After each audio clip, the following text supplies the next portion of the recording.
we can do Marvels. Okay. I think. If we need to go a few minutes over, that's fine. So start spoiler free. This is better than I thought it would be. Yeah, it's a good movie. Yeah. It's genuinely fun. Yeah. Like if you have any interest at all in anything Marvel, just go see this in theaters. It's good enough. It's really good. The last time I checked, which was before we started, 62% on Rotten Tomatoes. It deserves a hell of a lot better than that. With an audience score of 85%, which surprised me a whole bunch because I kind of expected the man babies to review bomb it because that's what they like with The Last Jedi and shit. Like, oh, girls get it done. Yeah, it's not going to make a whole bunch of money, I don't think. But weirdly, all of the social media response I've seen to it have been overwhelmingly positive because it's a very fun movie. Yeah, it's not great cinema. It's not going to change the world or anything, but it's just a fun movie. It's a good way to spend an hour and 45 minutes. Right. And I'll tell you what I didn't like. We're just going to go into spoilers, okay? Because I just might accidentally start talking about shit. Okay. I did not love the villain. And look, I know it's Tom Hiddleston's wife, and I'm sure she's amazing and everything. It was like...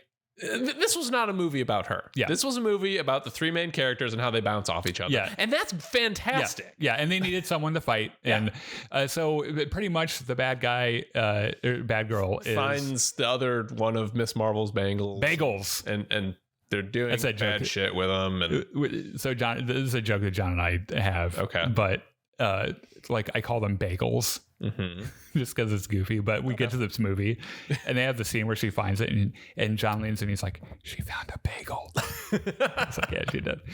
So yeah, she's pissed off at Captain Marvel, who has this galaxy-wide nickname, the Annihilator, which I'm like, makes sense. Yeah. Fucking she's the reason the Kree started a big civil war and fucked up their home planet. Their planet's dying. They're the Klingons pretty much when Kronos and now the bad girl is going around the galaxy stealing shit from planets Captain Marvel cares about to fix her planet. Yeah, and at first her motives were like, oh, I'm just reallocating resources. Yeah, like we need better air, so let's steal the air. Yeah. We need more water. But by the end, she's like, just fuck you, that's why. Yeah. And it's like, okay, we need a consistent motive. Mm-hmm. I also didn't love her performance. I'm sorry. And look, she was fine. I know. And I don't know. I'm sure a lot of people did. And this is totally personal and subjective, right? I am sure that she's a great actor. I just was like, I just don't give a fuck about this villain. Though, I mean, shit. We've had Thanos and Jonathan Majors Kang has honestly been kind of fucking great. And you have Loki and shit. It's like, guys, we can do one more good villain. I mean, come on. So they get entangled. And I think this is pretty much on the quantum entanglement theory, where you have two particles of more light or less, that can be literally light years away. They can become entangled, and what happens to one happens to the other. This is real. Yeah. This is real life shit, and it scares the fuck out of me. I do not get how shit like that can happen. The universe is so fucking scary. Yeah. And I feel so weird and uncomfortable where we live in a universe where shit like that happens. And I was reading about this other theory the other day where like the local presentation of our universe is mostly stable, but because of like a reverse vacuum thing, could collapse. The entire universe could just collapse it within like just the smallest amount of time, and we wouldn't know what was coming, we wouldn't know what was happening, and our existences would just be fucking done. And I'm like, I can't deal with shit like that. Like, I have an anxiety disorder. I can't know about things like that. For God's sake, please. But yeah, so they get entangled with one another. So the entanglement happens like whenever they use their powers at the same time, they swap places. And this comes up like the first major fight scene of the movie is Captain Marvel's on the other side of the galaxy from Monica Rambeau and Kamala Khan, who are, in Jersey City, and they just start jumping back and forth. It's a fun gag. And it's which, by the way, I you know that I love Brie Larson. I loved her in Captain Marvel. I've loved her in other shit I've seen too. My favorite part of this movie was Kamala Khan. Yeah, she steals every scene she is in. You can watch her in any scene and she's having so much fun. Like they go to a fucking planet where they sing in musicals. I thought it was the Bollywood planet. Yeah. And like, of course Kamala Khan's gonna love the Bollywood planet. They're like, everyone's having a good dancing song. The three Captain of them, Marvel is just walking very stoically. And Monica Rambeau is like, okay, what the fuck's happening? Kamala Khan, she's fucking dancing. She is having so much fun. And it's like this, it's like a good summary of the entire movie. Is that this movie has a lot of fun. Yeah. And it's like, if Eternals had decided to have a little bit more fun like this, maybe people would have liked it better, I do want to say, as long as we brought up the characters, so like they have this 3-pillared thing where like Captain Marvel is the kind of haunted by her past, by her mistakes. She's trying to atone and make up for it. Captain Rambeau is like kind of pissed at Captain Marvel for, leaving and never coming back for what, like 20 years or something? 30 years. Yeah. She doesn't come back until after Monica blips. Yeah. Because there's a really touching scene where she hangs out with Maria Rambeau, who's dying of cancer. And they have a conversation about like, Maria's like, when Monica comes back. And Carol is like, yeah, when, I guess. Yeah.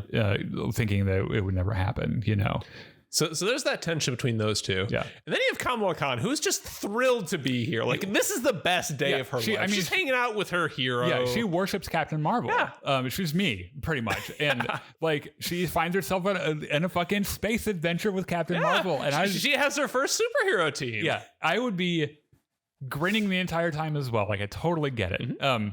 There is one thing I want to talk about before we're done with this. Okay, so we all know Goose from fucking Captain Marvel. He's a Florkin. Yeah. Not a cat, he's a Florkin.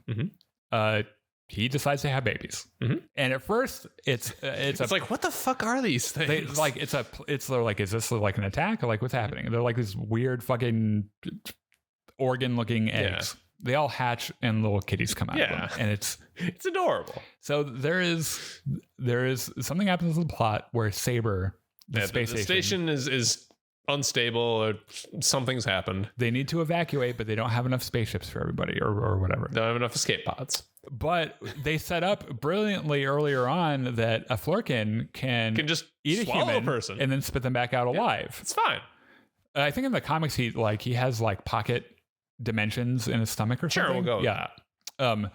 And so they have to Andrew Lloyd Webber's music from Cats. Memory has a bunch of kittens running around, shot like a horror film, eating these innocent people. While over the intercom is saying, "Do not resist the Florgans. They're gonna eat you. You're gonna be fine." And there's this one sequence where like one of them thought she got away, and they do the horror movie trope where she turns and it's like Goose with the kitten. And they're just sitting there, and she tries to beg and everything, and she just fucking is.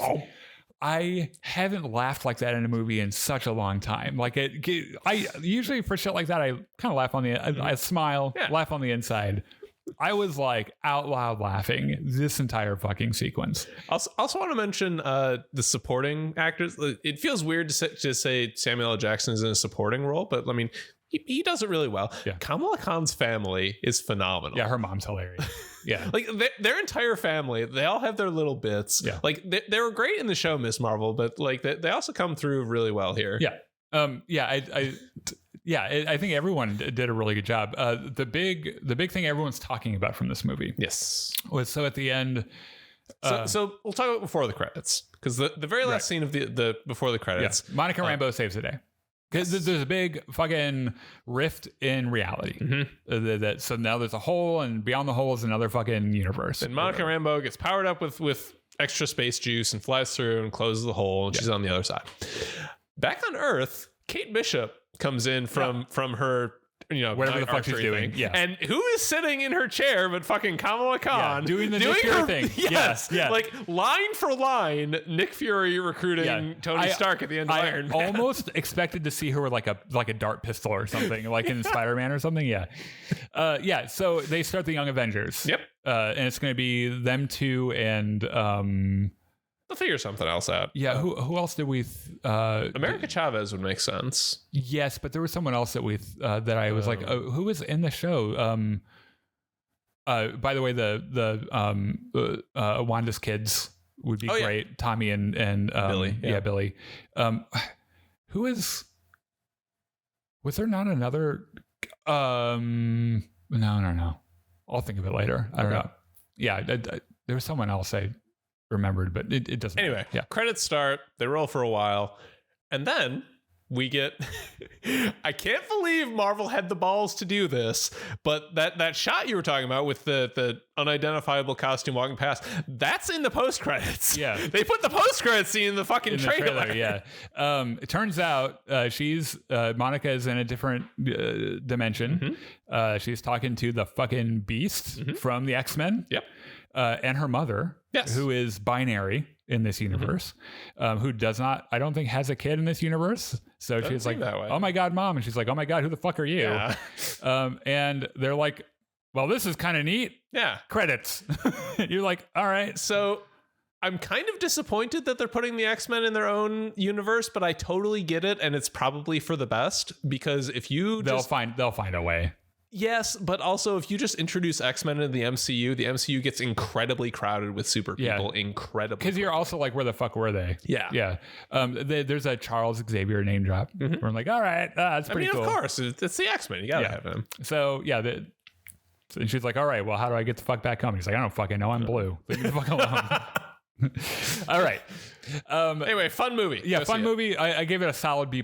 Yeah, like it was not my favorite MCU movie. It's not gonna change the world, but it's a good way to spend $15 or whatever. I'm sure Martin Scorsese didn't like it. He hates it. Yeah. Fuck Martin Scorsese. I mean, if Martin Scorsese hates it, then it's got to be good. Well, that's not. I mean, he is a brilliant filmmaker. Yes. However, but also he's a huge huge snob. Off his ass. Yeah, he absolutely does. It's like the fucking Nicole Kidman. We go to the movies to be transformed. Right. Yeah. They still play that, by the way, and we laugh every time. Where she's where's the line she says where we always laugh? I don't know. It's some line, and we always make fun of her for it. Anyway. We're going to go do some Battlefront now with our buddies, where we're probably going to talk about Invincible Season 2. Where he... Episode 2. Does not quite fuck a fish. All right. Yeah. Dude, so much happened this week. Where, yeah. I watched that yesterday, I think. It's like I've had so much rattling around my mind in science fiction fantasy that I was like, oh yeah, Invincible happened too. So check us out here in a couple minutes. Stick around. You'll probably get a notification if you sign up for notifications.